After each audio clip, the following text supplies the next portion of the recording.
En esta mañana yo tengo una tarea sumamente difícil. Yo tengo la tarea de interesarlos en un tema que la mayoría de las personas prefieren evitar, al mismo tiempo que tratar de llevarlos a buscar una solución a un problema que la mayoría de las personas ignora tener. Esa es mi tarea hoy. Interesarnos en un tema que la mayoría quiere evitar y al mismo tiempo buscarlos, llevarlos, moverlos a buscar la solución de un problema que la mayoría parece ignorar. Me refiero a la certeza de la muerte y al juicio al que todos compareceremos algún día en la presencia de Dios. Es muy conocido el dicho de Benjamin Franklin, quien decía que solo hay dos cosas seguras en la vida, la muerte y los impuestos. Bueno, si Benjamin Franklin hubiera vivido en República Dominicana, habría sabido que aquí hay formas de evadir los impuestos. Pero ni aquí ni en ninguna parte hay formas de evadir la muerte. Eso es imposible. Hace unos años salió la noticia de que un grupo de médicos estaba estudiando una condición médica particular para reducir la tasa de mortalidad. Pero esa noticia estaba mal redactada, esa noticia estaba mal planteada, porque nadie puede reducir la tasa de mortalidad. Siempre ha sido y siempre será de un 100%. ¿Cuál es la tasa de mortalidad? Un 100%. Todo el que nace se va a morir. Tú que estás aquí sentado en esta mañana, tú te vas a morir. A eso se refería un letrero que decía: come adecuadamente, haz ejercicio y muérete a pesar de todo. Ese no es el tipo de anuncio, de eslogan que uno encuentra en los gimnasios. Pero es una realidad, una tremenda realidad. Unas 95 millones de personas mueren cada año. 3 cada segundo. Eso quiere decir que desde que yo me paré aquí en este púlpito hasta ahora, han pasado de este mundo a la eternidad 200 personas. En el tiempito que estamos aquí hablando. Así que nosotros podemos tratar de evadir el tema, pero de ninguna manera podremos evadir la muerte. Esa es la razón por la que yo quiero llevarlos a pensar en este asunto tan inquietante, tan desagradable en la mañana de hoy, a la luz de algunos pasajes que aparecen en el libro de Eclesiastés. Yo les pido por favor que vayan en sus Biblias, en el Antiguo Testamento, al libro de Eclesiastés, uno de los libros más extraños de toda la palabra de Dios. Una lectura superficial del libro de Eclesiastés puede llevar a algunos a pensar erróneamente que fue escrito por un filósofo fatalista y no por un hombre inspirado por el Espíritu de Dios. Pero lo que hace el autor del libro de Eclesiastés es abordar una de las interrogantes, una de las inquietudes que más ha preocupado al hombre a través de toda la historia. Y es esta: ¿hay algún propósito y significado para la existencia humana? En un mundo en el que tenemos que enfrentar tantas dificultades, tantas injusticias, tanta incertidumbre, y luego de todo eso morirse irremediablemente. Mis hermanos y amigos, piensen en esto por un momento. Yo estoy seguro que la mayoría de ustedes tiene algo que estudia, algo en lo que trabaja, algo en lo que se involucra, algo que carga tu corazón, algo a lo que tú le das mucha importancia. Y yo quiero ponerte a pensar en esto: ¿de qué sirven nuestros logros? ¿O de qué sirve comportarse de cierta manera si a final de cuentas todos vamos a morir? No importa cómo hayamos vivido. Bueno, la respuesta de Eclesiastés es que si nos limitamos a contemplar la vida considerando únicamente lo que ocurre debajo del sol, y esa es una frase clave en el libro, debajo del sol, aquí y ahora, si nos limitamos a contemplar la vida únicamente en función del tiempo presente, no tenemos otra alternativa que llegar a la conclusión de que esta vida es una tragedia. Esta vida es una tragedia. Eclesiastés capítulo 1, versículo 1. Palabras del predicador, hijo de David, rey en Jerusalén. Vanidad de vanidades, dijo el predicador, vanidad de vanidades, todo es vanidad. ¿Qué provecho tiene el hombre de todo su trabajo con que se afana debajo del sol? ¿Ven ahí el énfasis? No es simplemente el trabajo, no es simplemente la vida, es la vida contemplada únicamente debajo del sol. Si no hay nada más allá después de pasar por el umbral de la muerte, si eso es así, dice el autor de Eclesiastés, esta vida no tiene sentido. Vanidad de vanidades, todo es vanidad. Y esa es una palabra hebrea que también se repite una y otra vez en el libro de Eclesiastés, aparece unas 36 veces. Esta palabra significa inutilidad, vapor, niebla, o como dice un comentarista, señala algo que se desvanece rápidamente y no deja rastro. Por eso otra versión de la Biblia traduce esta expresión como lo más absurdo de lo absurdo, todo es absurdo. Y otro lo traduce frustración de frustraciones, todo es frustración. Un correr tras el viento, dice literalmente en el versículo 14 del capítulo 1. Eso sería nuestra vida si todo lo que tuviéramos fuera esta vida. ¿Captaron el asunto?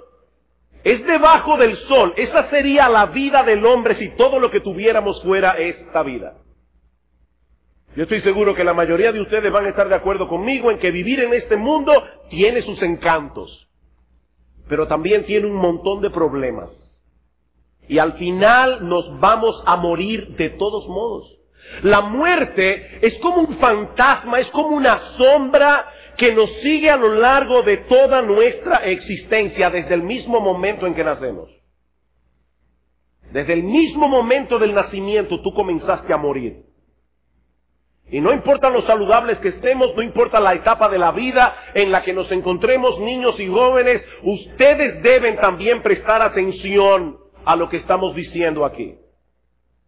Puede ser una persona decente, puede ser una persona francamente inmoral, lo cierto es que todos nos podemos morir en cualquier momento.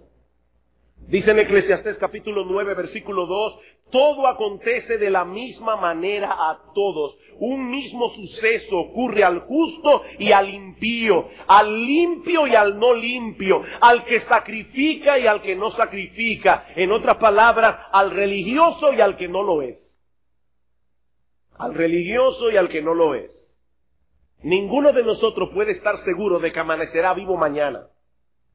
De hecho, ninguno de ustedes puede estar seguro, completamente seguro, de que va a llegar vivo a su casa cuando salga de este culto. No podemos estar seguros. ¿Cómo debemos vivir entonces, tomando en cuenta esta dura realidad? Bueno, Salomón se preguntó eso. Él se planteó esta disyuntiva en un momento de su vida y pensó que una buena forma de emplear su tiempo era adquiriendo conocimiento. Salomón ha pasado a la historia como uno de los hombres más sabios de la antigüedad, pero la búsqueda de conocimiento no aquietó la angustia de su corazón. Después de un tiempo investigando, llenando su mente de información, Salomón llegó a la conclusión de que eso también es vanidad, eso también es aflicción de espíritu, dice él, lo torcido no se puede enderezar, Eclesiastés 1:15, y lo incompleto no puede contarse. Mientras más conocimiento posee un hombre, más apercibido estará de las cosas que andan torcidas en este mundo caído. Y déjame decirte algo, hay muchas cosas que están torcidas y van a seguir torcidas. No importa quién ganó las elecciones el pasado 16 de mayo. Hay cosas en este mundo que están torcidas, hay cosas que van a seguir torcidas. Hay muchas cosas en este mundo que nosotros no podemos controlar. Y muchas nos afectan a nosotros, directa o indirectamente. El conocimiento y la experiencia por sí solos no son suficientes para manejar esta dificultad. aparte de que no importa qué tanto aprendas, siempre hay un universo amplísimo de conocimiento que tú no vas a tocar siquiera. Había una canción que me gustaba cuando yo era adolescente, una canción de Joan Manuel Serrat, que tenía una línea que decía: andar y andar buscando verdades para encontrar siempre otra pregunta, ir y venir y no llegar nunca. Una pregunta y otra pregunta y otra pregunta. Y no es que el autor de Eclesiastés, para aclarar esto, esté en contra del conocimiento en sí mismo. Lo que él está diciendo en este libro es que si todo lo que tenemos es esta vida presente, debajo del sol, la adquisición de conocimiento no resuelve el problema de lo absurdo que es todo esto. Esto es absurdo. Hiciste un doctorado en física cuántica. Noche tras noche en vela estudiando las cosas más profundas a las que un hombre puede dedicar su intelecto, hasta escribiste un libro y estás propuesto para el próximo premio Nobel, pero a final de cuentas te vas a morir de la misma manera que el analfabeto. Sí, pero al menos dejaré un legado para las generaciones futuras. ¡Wow! Bien por ti. ¿Y eso de qué te sirve a ti? Si la muerte es lo que le espera a la existencia humana al final, si la muerte es el fin de todo, la vida del hombre sabio es tan absurda como la del hombre ignorante. Decía Woody Allen, el famoso cineasta norteamericano: yo no quiero alcanzar la inmortalidad a través de mi obra. Yo quiero alcanzarla no muriéndome. El problema es que nosotros no tenemos esa alternativa. No tenemos esa alternativa. Todos tenemos una cita con la muerte. Y déjame decirte algo, nadie, absolutamente nadie va a llegar tarde a esa cita. Nadie. Los dominicanos tenemos fama de ser, como yo siempre digo, muy puntuales, ¿verdad? Usted cita a un dominicano a las 8 y llega a las 9 en punto. Ahora, a esa cita hasta los dominicanos van a llegar a tiempo. Nadie puede evadir ese hecho. Tú ves, por eso es que yo no me complico la vida. Yo no me complico la existencia. Mi filosofía es: goza todo lo que puedas, mientras puedas y como puedas, porque la vida es ahora, como decía un anuncio de una tarjeta de crédito. La vida es ahora. Bueno, si esa es tu forma de pensar, considera otra vez el ejemplo de Salomón.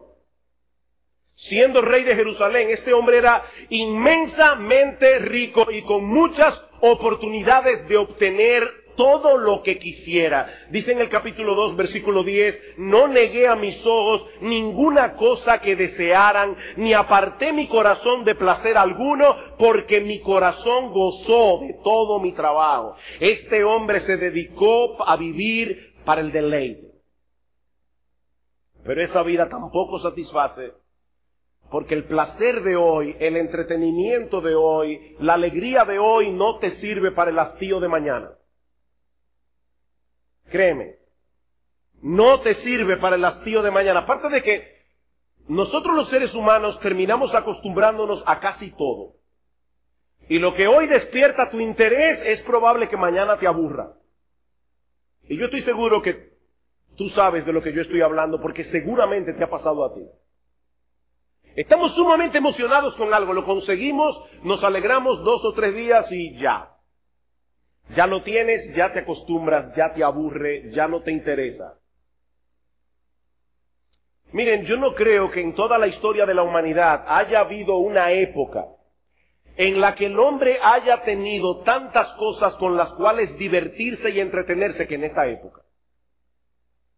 Usted va a un restaurante y se encuentra 4 personas sentadas en la misma mesa, cada uno con un iPad o con un iPod. Yo no sé si es que se comunican a través del Messenger. Yo no sé por qué todo el mundo está con algo, tecleando algo. Esa es la cosa más maleducada que hay. Amén. De verdad, a veces no solamente son los iPods, los iPads, a veces es el teléfono celular. Usted se imagina que usted está hablando con alguien, con una persona, y que una tercera persona viene y le dice, atiéndeme, atiéndeme, atiéndeme, atiéndeme. Tú le dirías, está loco. Eso es lo que hace el celular. Atiéndeme, atiéndeme. Y tenemos jueguito en el celular, y Messenger en el celular, y muchas cosas en el celular, y puedes meterte en YouTube en el celular y bajar una canción en el celular, y sin embargo hoy día el aburrimiento está alcanzando niveles de epidemia. La gente está aburrida, a pesar de tantas cosas con las cuales entretenerse. El hombre que vive para el placer es como un personaje de la mitología griega llamado Sísifo, que por haber ofendido a Zeus fue condenado a estar toda la eternidad en el Tártaro, cargando una piedra enorme, empujando una piedra enorme hasta la cima, y cuando llegaba a la cima la piedra volvía a caer y Sísifo tenía que comenzar otra vez, y otra vez, y otra vez. No importa cuánto podamos satisfacer nuestros deseos, lo cierto es que nuestra carne siempre pide más. Por eso se dice en Proverbios que nosotros tenemos una sanguijuela que dice, dame más, dame más. Y por más que disfrutes, la realidad de la muerte te sigue persiguiendo como una sombra. Y mira, puede ser que los placeres de esta vida te lleven a olvidar momentáneamente el hecho de que te vas a morir, pero no alejarán ni un segundo la realidad de la muerte. El entretenimiento te lleva a olvidarte que te vas a morir, pero te vas a morir, por más entretenido que estés. Ahora, lo que sí puede hacer la diversión y el entretenimiento es mantenerte distraído hasta que sea demasiado tarde. Por eso decía en Eclesiastés capítulo 7 versículo 2, mejor es ir a la casa del luto que a la casa del banquete, porque aquello es el fin de todos los hombres y el que vive lo pondrá en su corazón. Mejor es el pesar que la risa, porque con la tristeza del rostro se enmendará el corazón. El corazón de los sabios está en la casa del luto, dice Eclesiastés, mas el corazón de los necios en la casa donde hay alegría. Una de las canciones más emblemáticas de nuestra generación, escrita por Paul Anka, popularizada por Frank Sinatra, es A mi manera. A mi manera. Esta canción retrata perfectamente la filosofía de vida que muchos han escogido para su propia desgracia. Y hay una parte de esta canción donde dice, he tenido muy pocos remordimientos. De hecho, muy pocos como para mencionarlos. Hice lo que tenía que hacer y lo hice con franqueza. Yo mismo decidí el camino a seguir, pero lo mejor de todo es que lo hice a mi manera. Y eso suena muy placentero, pero las últimas palabras que se recuerdan de Frank Sinatra antes de morir fueron, me estoy perdiendo. Me estoy perdiendo. Toda su fama no le impidieron morirse.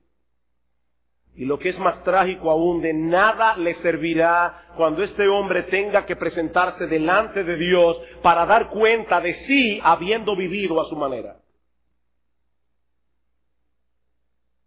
En Lucas 12, el Señor Jesucristo relata una parábola que gira alrededor de un hombre próspero, un hombre que había tenido mucho éxito en sus negocios. Si lo pondríamos en el día de hoy, diríamos es un hombre que tenía cuenta en un banco en Suiza, en las Islas Caimán. Un hombre que podía gastar y gastar y gastar y ya no se le iba a acabar nunca la fortuna que tenía. Y dice Cristo que este hombre estaba pensando dentro de sí, derribaré mis graneros y los edificaré mayores, y allí guardaré todos mis frutos y mis bienes, y diré a mi alma, alma, muchos bienes tienes guardados para muchos días, para muchos años, repósate, come, bebe, regocíjate, tú te lo mereces. Has trabajado toda tu vida arduamente, ahora dedícate a disfrutar la fortuna que has hecho. Pero Dios le dijo, necio, esta noche vienen a pedirte tu alma. Y lo que has provisto, ¿de quién será? Y Cristo termina diciendo, así es el que hace para sí tesoro y no es rico para con Dios. Miren, es muy humillante que alguien nos tenga por necio. Eso es humillante. Pero cuando ese veredicto viene de la boca de Dios, el asunto es más serio todavía. Y lo que Cristo está diciendo aquí en Lucas capítulo 12 es que para Dios no hay mayor necedad que llegar al momento de encontrarse con Él, llegar al momento de partir de este mundo sin estar debidamente preparado. Dios opina que no hay mayor necedad que esa. Y es precisamente hacia allí donde nos lleva de la mano el autor de Eclesiastés, al final del libro. Su propósito no es llevarnos a tener una perspectiva pesimista, una perspectiva cínica de la vida. De hecho, es interesante ver cómo en el libro de Eclesiastés se repite una y otra vez que nosotros debemos aprender a disfrutar de los deleites legítimos que Dios nos ha provisto. Dios quiere que nosotros disfrutemos de la vida, pero siempre recordando que las cosas que hacemos en el tiempo van a repercutir en la eternidad. Eclesiastés capítulo 2, versículo 24. No hay cosa mejor para el hombre sino que coma y bebe y que su alma se alegre en su trabajo. También he visto que esto es de la mano de Dios. ¿Escucharon eso? El autor de Eclesiastés, el mismo que dice vanidad de vanidades. Eclesiastés capítulo 3, versículo 22. Así pues, he visto que no hay cosa mejor para el hombre que alegrarse en su trabajo, porque esta es su parte. Eclesiastés capítulo 9, versículo 9. Goza de la vida con la mujer que amas todos los días de la vida de tu vanidad, que te son dados debajo del sol, todos los días de tu vanidad, porque esta es tu parte en la vida y en tu trabajo con que te afanas debajo del sol. Eclesiastés capítulo 11, versículo 9. Alégrate, joven, en tu juventud, y tome placer tu corazón en los días de tu adolescencia, y anda en los caminos de tu corazón y en la vista de tus ojos, pero sabe que sobre todas estas cosas te juzgará Dios. ¿Ven el punto aquí? Y el libro termina diciendo en el capítulo 12, el fin de todo oído discurso, versículo 13, es este: teme a Dios y guarda sus mandamientos, porque esto es el todo del hombre, porque Dios traerá toda obra a juicio, juntamente con toda cosa encubierta, sea buena o sea mala. Así que el autor de este libro no es un aguafiestas, pero tampoco nos da un cheque en blanco para que hagamos todo lo que queramos. Lo que el autor de este libro está diciendo es que vivir el presente sin tomar en cuenta la muerte, sin tomar en cuenta el juicio que viene después, es como el individuo que va de tienda en tienda con su tarjeta de crédito. Gasta, gasta, gasta y no tiene un centavo para pagar. Al principio él sale de la tienda con todo su paquete y él se siente que es un hombre rico. Él se siente lleno, en abundancia. Pero a final de mes va a llegar la cuenta. A final de mes llega todos los consumos de la tarjeta de crédito. Así que este individuo se está metiendo cada vez más en problemas. Bueno, mi amigo, todos nosotros nos presentaremos algún día delante del tribunal de Dios a dar cuenta de nuestra vida. Y podemos tener 1000 opiniones personales con respecto a eso. Yo creo en la reencarnación, dicen algunos. Yo creo que la muerte termina con todo, dicen otros. Pero a final de cuentas va a suceder lo que ya Dios determinó que sucediera. Lo que yo piense no tiene la menor importancia. Al final de cuentas va a suceder lo que ya Dios dijo que iba a suceder.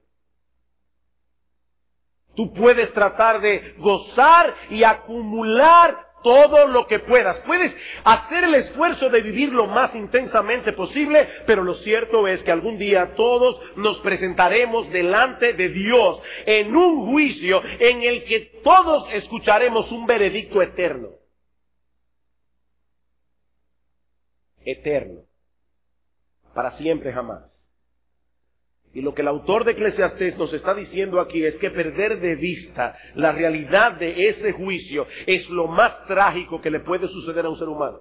Lo más trágico. Porque lo cierto es que ningún hombre en sí mismo está listo para ese escrutinio. Dice en Hebreos capítulo 4 versículo 13 que no hay cosa creada que no sea manifiesta en su presencia, antes bien todas las cosas están desnudas y abiertas a los ojos de aquel a quien tenemos que dar cuentas. Y en Hebreos capítulo 9 versículo 27 dice que está determinado para todos los hombres que mueran una sola vez. No hay reencarnación, es una sola vez. Y después de esto, el juicio. C.S. Lewis, el autor de las Crónicas de Narnia, dice que todos los hombres tienen dos características muy peculiares. Por un lado, dice él, todos sienten, todos sentimos que debemos comportarnos de cierta manera. Por eso es que tú llegas a un sitio y dices, esa silla es mía, como me pasó el jueves pasado, que yo llegué a una charla que estaban dando en Novocentro, llego y me siento y una señora vino rápidamente y me dijo, esa silla es mía. Ella entiende que si alguien llega primero a una silla, es de ella o es de él. Dame de tu manzana porque yo te di de la mía. Todos sentimos que hay una manera de comportarse, pero al mismo tiempo, dice Lewis, ninguno se comporta de la manera que ellos mismos suponen que deben comportarse. O sea, déjenme ponerlo más fácil. Todos nosotros creemos que el hombre debe vivir de cierta forma, pero al mismo tiempo todos sabemos que no vivimos de la forma en que nosotros pensamos que el hombre debe vivir. ¿Sabes qué es eso? Eso se llama conciencia. Dios le puso a todo hombre un chip desde que nace, se llama conciencia. Tú llevas delante de ti, dentro de ti, un juez, un tribunal que pasa juicio sobre todas tus acciones. Y lo malo de la conciencia es que su vocabulario no es muy amplio. Solamente sabe decir bien hecho o mal hecho. Tú quisieras buscar la manera de que te diga otra cosa, pero la conciencia no sabe decir otra cosa. Bien hecho o mal hecho. ¿Sabes por qué Dios te dio una conciencia? Para recordarte que tu vida termina en un tribunal. Tu vida termina en un tribunal. Precisamente por eso Jesucristo vino al mundo.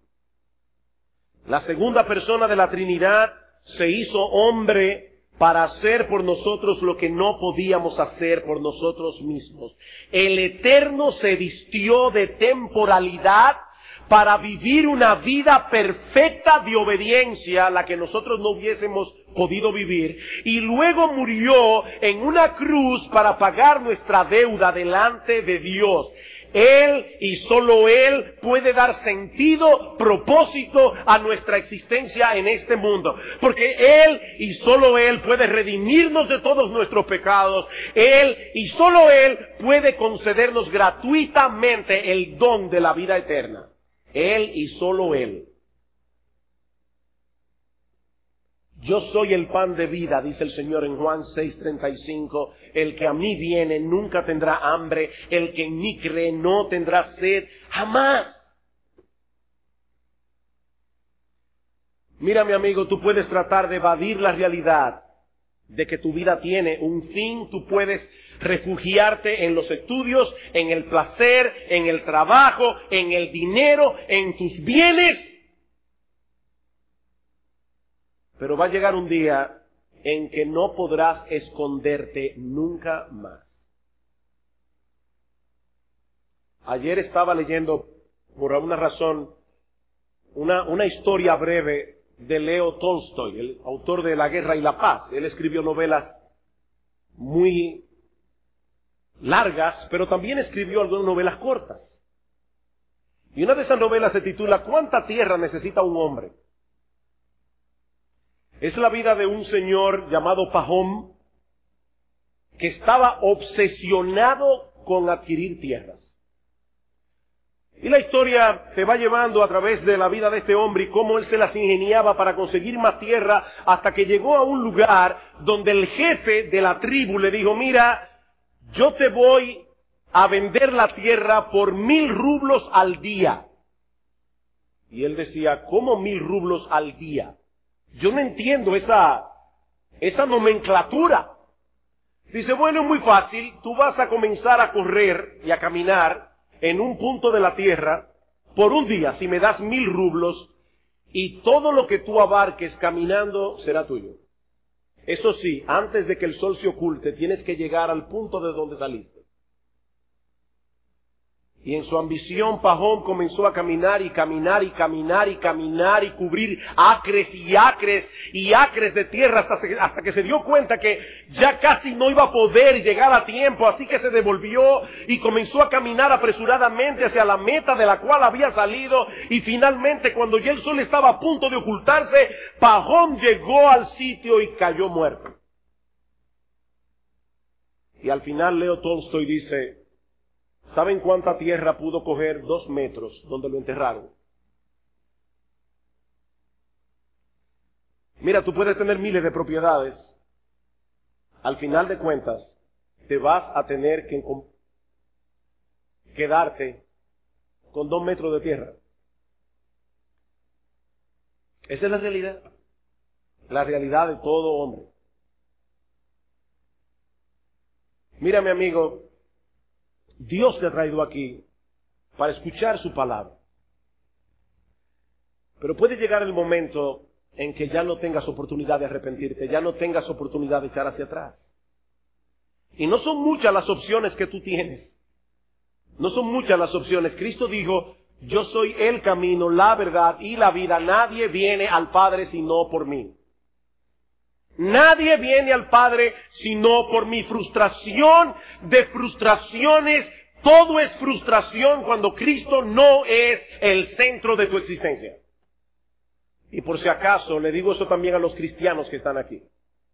Esto no es solamente para los incrédulos, esto es también para los cristianos. Todo es frustración, todo es absurdo. Si Cristo no es el centro de nuestra existencia, mi amigo, tú necesitas a Cristo.